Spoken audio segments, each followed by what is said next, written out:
Imanaga was excellent again and a dramatic finish. Big win for the Cubs. Let's go.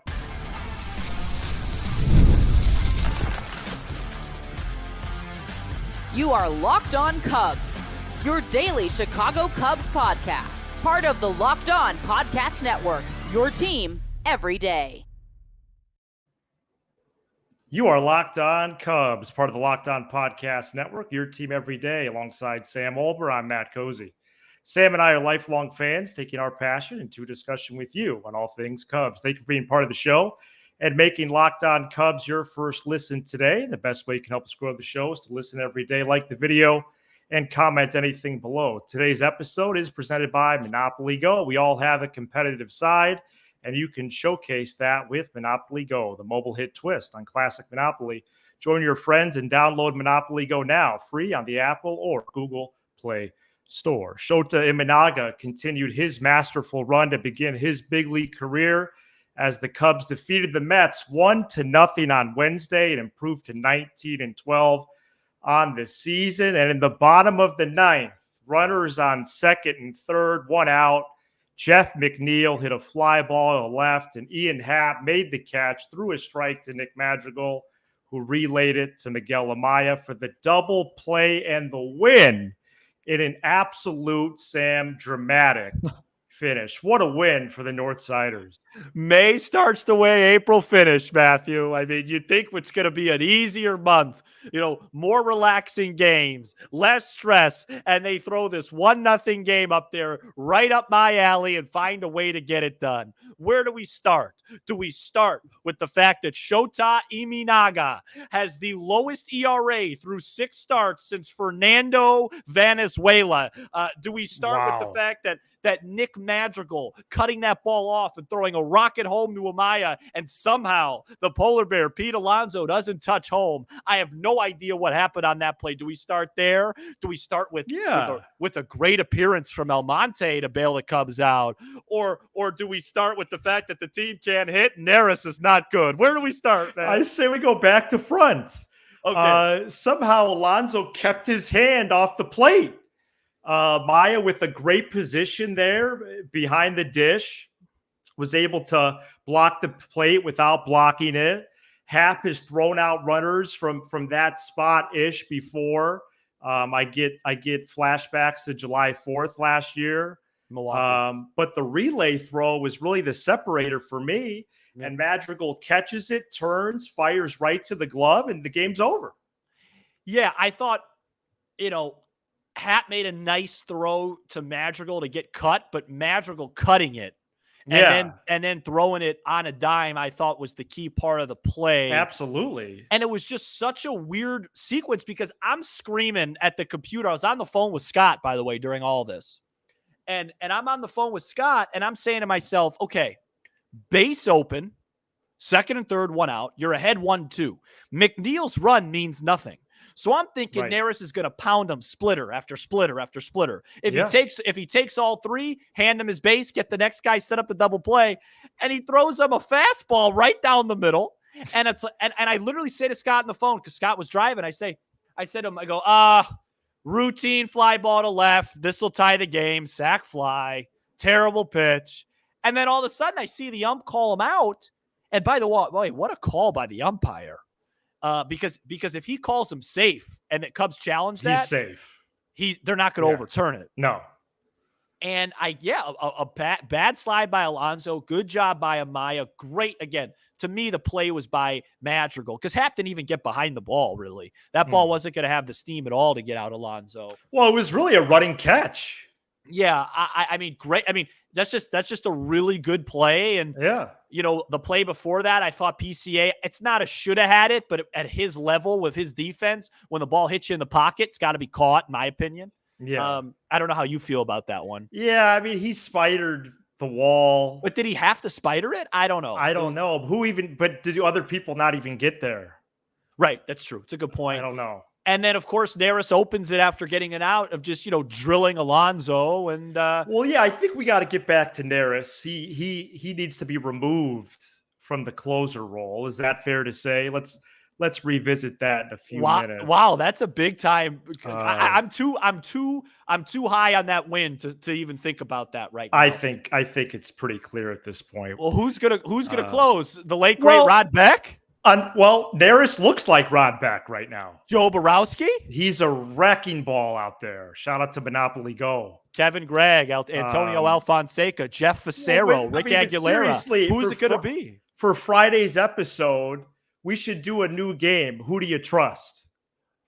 It's not Neris. My mom, my dad, Right. Anthony, Nick. Hopefully me. You know, unless you get angry at me, you know, I don't know. So, all right. So back to front.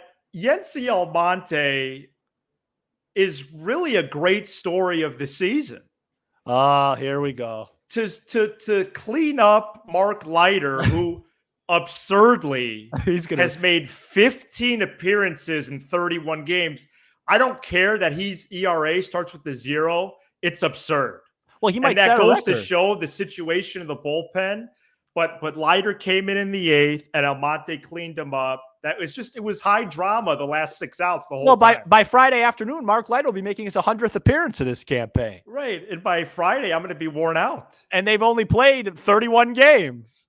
And that's absurd. No, it is. I've been telling you, they got to find a lefty that they could pitch. Right. No, you're right. And who they going to go? Yeah, the Leiter thing wasn't great. Almonte, to your point, early in the year, look, I don't think Almonte is this saving grace. But what I've said all year, it's been a month, but since we got him, he's going to be an asset in the pen. I'm not worried about him. That. I was hard on him. Yeah, I'm not worried about him. Like, he got off to a bad start. We know what he is. I don't understand why he runs that two-seamer so far in on righties. Like, if I was a righty, I would be protecting my wrists. But, you know, when he can get ahead, he drops that slider. That slider's a plus pitch. And he's good enough. It's Neris and Alzolay right now in the bullpen. And then, of course, you know, offensively right now, they will get hot again. But offensively, they're cold. Yeah, offensively right now, they, you know. Well, yeah, there's no offensive notes in front of me at all. PCA sack fly, nice double by Mervis. That's about it. Yeah, healthy fly by PCA. His at bats, excluding his last one, have been good. I thought there was a chance or two early, especially in the first inning, but that was pretty much it. You know, they chased a lot, and you know the Mets got a couple calls, but otherwise it was very quiet on the offensive front, and the Mets have been quiet too now, 3 games in. And listen, let me say this, Matt. Yeah. Right now, the offense is struggling, but banking in these wins, because we just know, we've seen this. They're going to get hot again. Maybe it's this weekend against the Brewers. They're going to start putting up big numbers again. It's just how it works. Obviously, Bellinger and Suzuki coming back is key. Though losing those guys, it's obvious. But even if they don't come back, which you know, Bellinger should be back soon, it sounds like, it's just the way baseball goes. Right now, it's bad. It'll turn around in a couple of weeks. You can't get too high, too low. But what you can do is be thrilled that these games are scoring 1 run and 2 runs and 3 runs. They're just scraping in these wins because it lets you absorb bad times, and then it's going to look even better when they start hitting again. 600 people with us right now, and we speak. And I'd like to say to all 600 of them, that was a Sam Olber special win right there. And I think we're on Thursday morning, and of course nobody will be able to watch that because the game's in the middle of the workday. I think we're going to score some runs off Adrian Hauser, maybe take this series in Queens. Well, you can make the case that a win like Monday and a win like tonight are all big time wins. Well, of course, given the situation that they're in survival mode, they keep displaying signs of resiliency and resolve and whatever it is that the characteristics and traits that this group apparently possesses.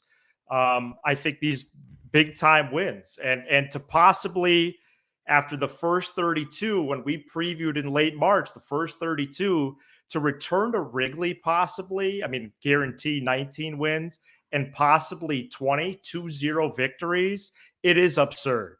As I've used absurd now 17 times in the first 9+ minutes. And Sam, Imanaga is a force to be reckoned with. We got to talk about Imanaga before we go to break.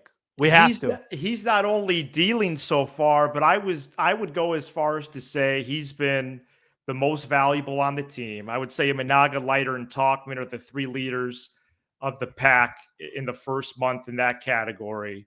And to have a 0.78 ERA in 34 2/3, it's excellent. It's a joy to watch. He now leads the majors in ERA. Only 3 hits in this one, only 1 walk in this one, 1 strikeout per inning, 7 scoreless. He really is a master out there. Matt, the same way on yesterday's episode, I talked about there's no metric at the end of the year when you look at player stats for, hey, you know what? You ended up with a 265 batting average and an 805 OPS, but man, when we really needed you early in the year, you didn't deliver. I don't care. Imanaga may have a game in July where the wind's blowing out and he gives up 4 or 5 home runs and inflates his ERA. That does not take away from the fact that the second he stepped foot on this ball club, from his opening press conference until right now, he has delivered every step of the way. He's produced. He hasn't had a bad outing. He seems like a joy to watch off the field, a joy to be around. And this team has needed him. And every single time he's been on the mound, I believe they won all 6 of his starts. Every single time he's been on the mound, he's delivered. And sure, just like Swanson and Happ eventually will probably get hot, maybe he hits a cold spell. But it doesn't take away from the fact that in the month of April, this team lost Justin Steele. This team lost Julian Merriweather, Suzuki, Bellinger, and this team needed a lift. They needed quality innings. They needed deep innings, and he's delivered every time out, and I applaud him. I agree that he's the MVP of the Cubs so far, whatever that means, but I really do advocate for him to win Pitcher of the Month. I know this is May 1st, and it won't count for that, but I believe he's been the best pitcher in baseball. I believe he has been the best pitcher in baseball so far this season, and I applaud him and tip my cap to him. Ben Brown versus Adrian Hauser on Thursday. Brown, the starter, a little bit of a wild card to me still. I know I told you that on the phone earlier. I hope he does well in the matinee contest. Adrian Hauser has been terrible. 22 runs on 29 hits. He's also walked the ballpark with 16 free passes. So it is an opportunity. Just give it on paper what you could do in terms of damage early in the ball game against Hauser, who's really been bad. And the goal now is 3 of 4 on Thursday. Agreed. All right. We got FanDuel Monopoly Go. Oh, yeah. Coming up. I'm ready. I'm ready for it. And we got updates on not 1, but 2 pitchers, actually, that could be returning soon. Stay tuned. Today's episode is brought to you by FanDuel. It's winner take all time in the NBA and NHL, and FanDuel is giving you a shot to bring home a big win of your own. Right now, new customers get $150 in bonus bets with any winning $5 bet. That's $150 to bet on spreads, money lines, player props, and more. The Boston Celtics are the favorites for the NBA title at plus 130, and the Carolina Hurricanes are favorites for the NHL title at plus 390. Visit FanDuel.com/lockedon and make every playoff shot count. FanDuel, America's #1 sports book. This episode is also brought to you by, yes, Monopoly Go. We've all been there, either as a player or a fan. It's halftime and the scoreboard is not looking good, especially if you're a New York Mets fan this evening. You're feeling low, not sure you or your team can pull out a win. That's when you dig deep, lift your head up and say to yourself, what, Matt? Time to get back in the game, pull off some bank heists and take as much of my friends' money as I possibly can.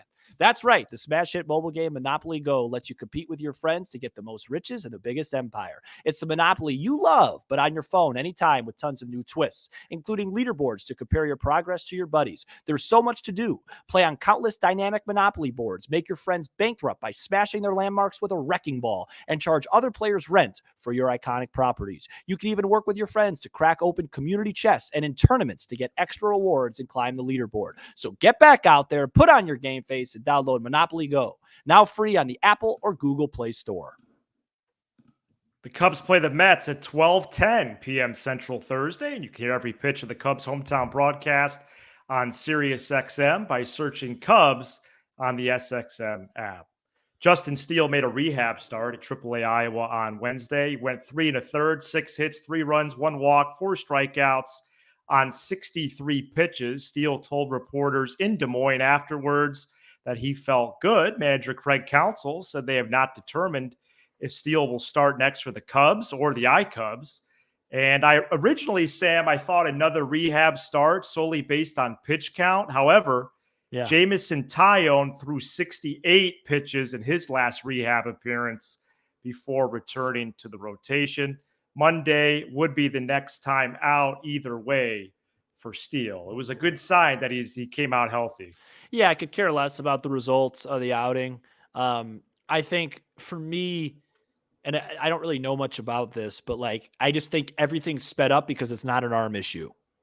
So, the fact that it's his hamstring, the only thing you want to make sure is that he's not doing any sort of overcompensation because his legs hurt. So using any more arm when he throws. So as long as the velo was good, which I think it was, Wednesday afternoon, as long as the velo is good and his mechanics are normal, that injury was a fluke injury. What happened to Steele? He came off the mound. It was actually very similar to the play Imanaga made today on Wednesday. That he made to Bush, which by the way was a tremendous play. He's a very good fielder, athlete. And so are athletes. There's a good chance that he doesn't have to make a play like that the rest of the year anyway. He'll probably be very careful. I wonder when he does make his first start back if any team does bunt at him, but those days seem long over, don't they? It's a good point, but strategy, bunting, thinking the game. That we're too smart for that now. We have too much technology for that, so that's all gone. Too many tablets. If you can't catch that, I'm being sarcastic. But I think he pitches Monday. I don't like when you ask me these things because not only do I not know, I have no idea.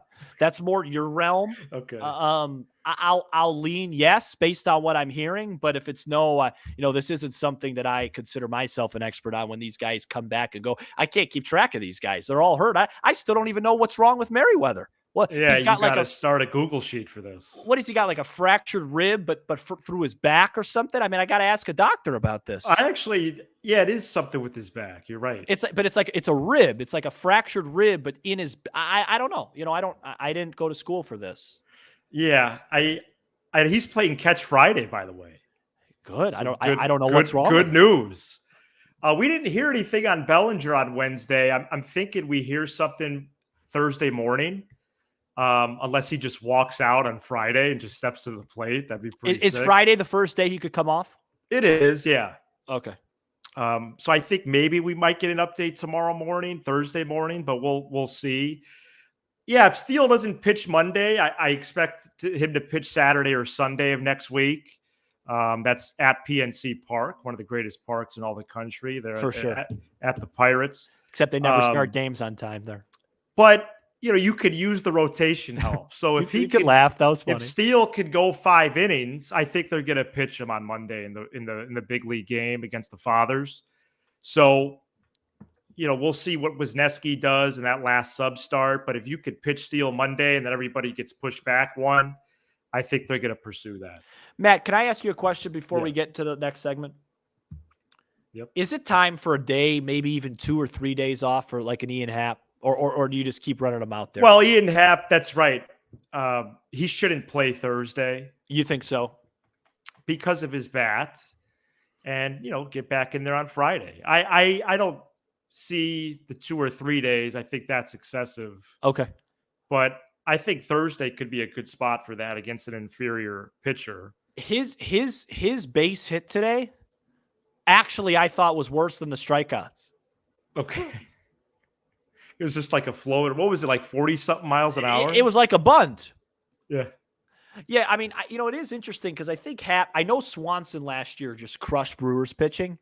Now, granted, it's a lot of new guys. But maybe Hap and Swanson get going against Milwaukee. I don't know. Like, Yeah, hopefully. I wouldn't be shocked to see like a Sunday type lineup on Thursday from Council with like, Absolutely. maybe Horner at short, Madrigal at second type of thing. Maybe he gets Mhm. both those guys off their feet and says, hey, we need you this weekend against the Brew Crew. It could be a weird lineup. Yeah, which I wouldn't mind. I mean, nobody on the team's hitting, so who cares where you put them right now? Right. Morel might lead off. Morel could lead off. Just make sure Talkman's in there. It was also announced Wednesday, somewhat of a surprise, that Kyle Hendricks is going to pitch Thursday for Double-A Tennessee, the Smokies. Hendricks last pitched on April 21st. We know that he has done poorly so far in his first 5 starts. It was hinted at before his last start that his arm was lagging behind in his motion. And if so, that's a major problem that has to be worked out. I do not know a timeline on him. I do know there's plenty of innings to go around and to cover 162. So I will not be surprised if Hendricks does return in the next couple weeks. And it's wild to think that as soon as next week, the starting rotation could be some combo of Steele, Tyone, Imanaga, Assad, and Hendricks after the ebb and flow of all these absences. That'd be wild. Matt, one more question for you. Yeah. When Bellinger comes back, who's going down? PCA. You think so? Or Canario. Is there really? It's one of those two. It's not Mervis? Well, it's one of those 3. I'm not sure. I'm not sure you could. Mervis is. There's not many signs from him. Had a nice hit Wednesday, but that's been about it. I mean, Council was very clear that he wants PCA back down. So Mervis got called up before PCA and Canario. So we'll I see. said PCA. Yeah, I meant PCA. If I didn't say that, but yeah, it's going to be an interesting. The Canario thing. It kind of reminds me of Nelson Velasquez a little bit last year, but with less oomph. Just not really sure what he really brings to the table right now for this team. And as Bellinger, we have to assume is going to play center. Yeah, the only thing you could make the argument is Morel plays third, maybe Bush shifts to DH, Bellinger first, PCA center. It's an option. Yeah, I mean, I myself personally, I would have Mervis first on that ladder. To go down. Maybe Canario. It'd be like Canario, Mervis, PCA. Yeah, look, it's probably going to be PCA. I just don't hate what I'm seeing from him. Like that I know. That left on left AB at the end, I'm not going to count. He can't. He's not ready for that type of at bat yet. I thought for sure he was just going to bunt and see what happens. But I don't know. I just like to. His at bats look comfortable right now. It's not like he's doing anything great, but he looks comfortable. So.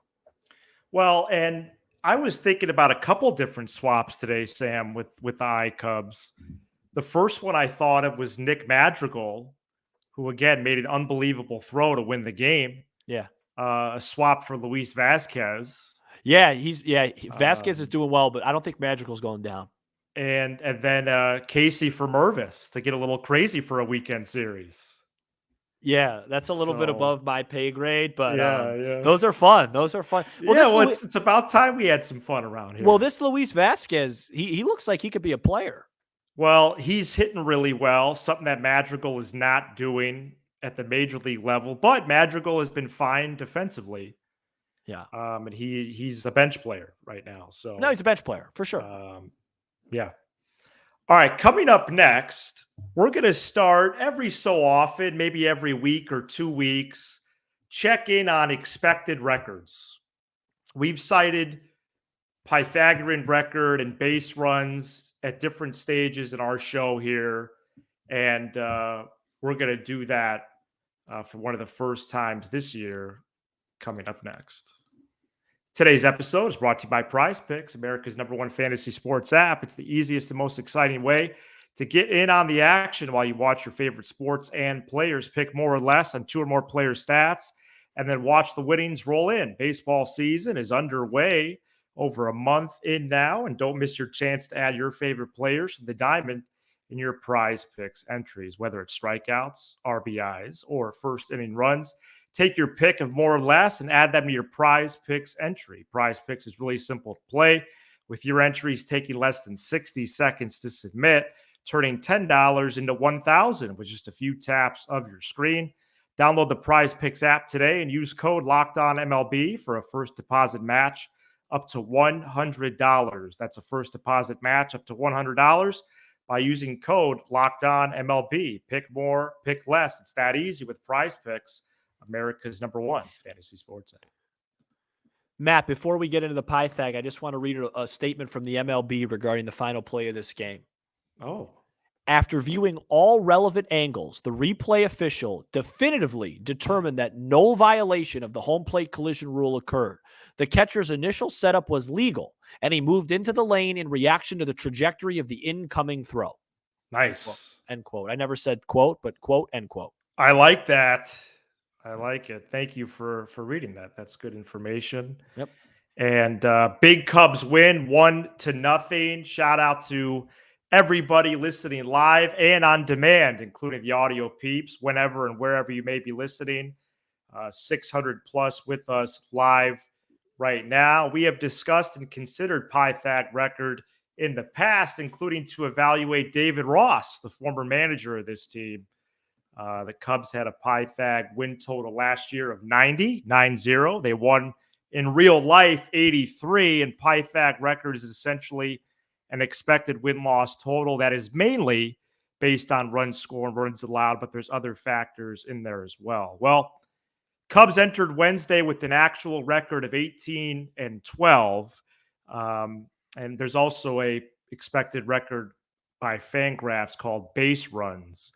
But we have some evidence, Sam, I think, that all of this is already evened out and then some, especially considering the injuries, as the base runs record, according to Fangraphs, entering Wednesday, 15-15, a 500 team, and Pythag 16-14. Some food for thought right there. Two words for you. Yeah. Craig Counsell. Yeah, that's why you wanted him, man. That's why we. But that's true that we could point to him already. No. Oh, I've been pointing to him since November 6th. There is momentum happening here. This guy knows how to get the most out of what he has. That's why I can't wait to see what he could do with a fully healthy Cubs team. Oh, I want to say one more thing. This might be an 100-win team. I want to see. Yeah, the only thing I will say though, and credit Kurt in chat, is that that 17-0 loss probably skewed it a tad, but anyway. Maybe. I got to say one more thing before we go off the air. Yeah, but the point of that is it's worth the same as the other losses. Right. I got to say, this is a big statement I'm about to make. And it's going to floor you. Really? Yes. It's not about. We've done about 450 episodes together. This is going to shock you. And I know it's probably because they've been winning games, but I think I could see past that. In a very small way, Boog is starting to grow on me a little bit. What? Yeah, I know. Wow. I don't like. Okay, so during the game, the dialogue during the game when it has nothing to do with the game is still agonizing, but I think he's starting to grow into some of these calls, and he's starting. It's just he's starting a little bit. He's starting to feel a little bit like a Cubs broadcaster to me. He's starting to grow on me as I've always been a fan of his work outside the Cubs nationally, but locally.